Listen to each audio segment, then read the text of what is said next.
Look closely at almost any banquet scene painted on the walls of an ancient Egyptian tomb, and you'll notice something strange repeating in nearly every single one.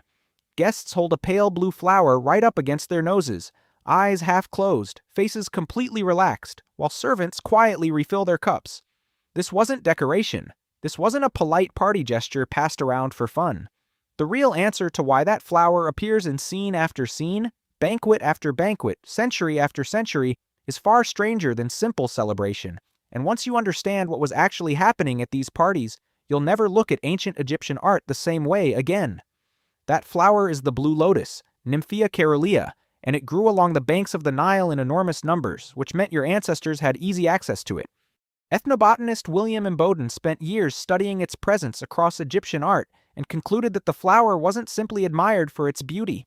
When steeped in wine, the blue lotus releases compounds called nuciferine and aporphine, both of which produce a mild sedative, mood-lifting effect, somewhere between a gentle buzz and a deep sense of calm. Soak the petals long enough, and your ancestors had a drink that softened anxiety, loosened inhibition, and left them smiling exactly the way those banquet guests are smiling on every tomb wall you'll ever see. And the blue lotus wasn't even the strongest thing your ancestors had on the table. Archaeologist Robert Merrilees noticed something odd about a particular style of ceramic juglet imported into Egypt from Cyprus, small vessels shaped almost exactly like an upside-down poppy seed pod. He proposed in 1962 that these containers once held opium, and decades later, residue analysis on actual juglets confirmed it. Opium had made its way into your ancestors' households, used as medicine for pain, used to calm crying children, used in religious rituals meant to induce visions, and stored inside containers literally shaped like the plant it came from, as if someone wanted the packaging itself to advertise exactly what was inside. These juglets weren't rare luxury items either. They show up across multiple tomb sites and settlements, suggesting opium use wasn't confined to royalty or priests, but reached fairly deep into your ancestors' everyday lives. The medical papyri make this even clearer. The Ebers Papyrus, one of the oldest and most complete medical texts ever recovered, lists dozens of plant-based remedies your ancestors relied on, with startlingly specific instructions, exact measurements, exact preparation methods, exact symptoms each one was meant to treat. Mandrake root appears repeatedly, prescribed as a sedative for pain and described in some contexts as a substance that could heighten desire, which is likely why it shows up so often paired with imagery of fertility and love in Egyptian art. Your ancestors' physicians weren't guessing. They were running what amounts to an early pharmacological practice, refined through observation and repetition across generations of trial, error, and careful record-keeping.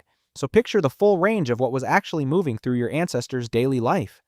Opium for pain and visions, blue lotus wine for banquets and relaxation, mandrake root for sedation and desire, thick, strong beer poured as religious offering as much as casual drink, incense burned in temples carrying its own mild psychoactive haze through the air during long ceremonies, all of it layered together into a single, ordinary week for your average ancestor's household.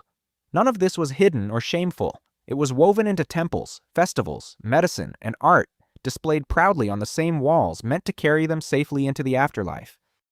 This is where it gets genuinely surprising, because Egyptologist Lisa Manniche, after years studying these plants across temple inscriptions and tomb paintings, argued that the blue lotus in particular carried deep religious significance for your ancestors, tied directly to its effects. The flower closes at night and sinks underwater, then reopens and rises again with the morning sun, a cycle your ancestors connected directly to rebirth and the sun god Ra. Drinking something that calmed the mind and lifted the mood while staring at a flower that symbolized resurrection wasn't recreational to them. It was spiritual technology, a chemical bridge they built specifically to feel closer to the divine cycle they believed governed everything, including their own deaths. Temple inscriptions describe priests using lotus preparations during specific ceremonies tied to rebirth myths, timing the ritual itself around the flower's natural opening and closing, as if the chemistry and the symbolism were never meant to be separated in the first place. None of this fits the image most people carry of ancient Egypt, stiff and formal, all pyramids and solemn ritual. Your ancestors built an entire altered state economy around plants they understood with startling precision, dosing opium for medicine, brewing lotus wine for banquets, prescribing mandrake for pain, all centuries before anyone had a word for pharmacology. They weren't stumbling onto these effects by accident either. Medical papyri describe specific preparations, specific dosages, specific uses for specific symptoms, the kind of detailed, repeated experimentation that only comes from genuine systematic knowledge your ancestors passed down and refined over generations. A physician treating a headache and a priest preparing a temple ritual were, in a real sense, drawing from the same shared body of botanical knowledge, just aiming it at different goals, one at the body, one at the soul. It's worth sitting with how long this knowledge actually lasted. The blue lotus shows up in art spanning well over 1,000 years of Egyptian history. The opium trade with Cyprus persisted across multiple dynasties, and the medical papyri describing these plants were copied, recopied, and expanded by generations of scribes who clearly considered this information valuable enough to preserve. This wasn't a brief fad that burned out after one curious pharaoh tried something new. It was infrastructure, as deeply embedded in daily Egyptian life as irrigation or writing, just rarely talked about with the same reverence in modern retellings of their civilization. So the next time you see a tomb painting of someone smiling, holding a flower to their face at a banquet table, you're not looking at a polite social custom. You're looking at someone in the middle of a carefully understood chemical experience, mood lifted, mind calmed, deliberately connecting an earthly pleasure to a religious belief about what happens after death.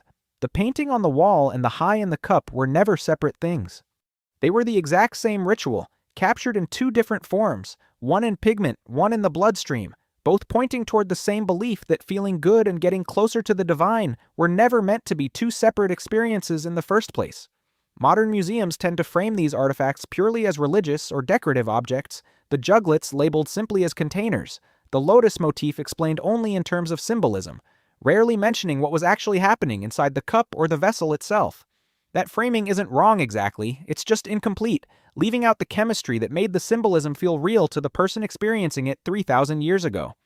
A society capable of engineering pyramids with that level of precision was clearly also capable of engineering its own internal states with the same care, and somehow that half of the story almost never makes it into the textbooks or the museum placards standing beside the very objects that prove it. They didn't just survive the Nile, they got high doing it on purpose, with precision, for thousands of years. So here's a question worth sitting with. If a civilization this advanced built religion, medicine, and celebration around altering the mind on purpose, what do you think they'd make of the way you alter yours today? Drop your guess in the comments.